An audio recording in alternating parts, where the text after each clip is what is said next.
திண்டுக்கல்லில் உயர்நீதிமன்ற உத்தரவை மீறி மாநகராட்சி அனுமதியின்றி வைக்கப்பட்ட 20க்கும் மேற்பட்ட கோட் திரைப்பட பேனர்களை மாநகராட்சி ஊழியர்கள் மற்றும் அதிகாரிகள் அகற்றினர்.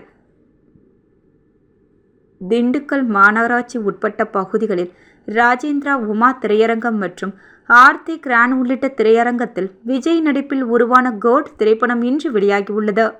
இந்த நிலையில் ரசிகர்கள் திரைப்படத்தை கொண்டாடும் விதமாக 20க்கும் மேற்பட்ட பேனர்களை உயர்நீதிமன்ற உத்தரவை மீறி மாநகராட்சி அனுமதி பெறாமல் திரையரங்குகள் முன்பு சாலை ஓரங்களில் வைத்தனர். இதனால் திரையரங்கு முன் வைக்கப்பட்டிருந்த அனைத்து பேனர்களையும் மாநகராட்சி அதிகாரிகள் மற்றும் ஊழியர்கள் அப்புறப்படுத்தினர். ரசிகர்கள் திரையரங்குகளுக்குள் சென்ற பின்பு இந்த பிளாக்ஸ் பேனர்கள் அகற்றப்பட்டது குறிப்பிடத்தக்கது.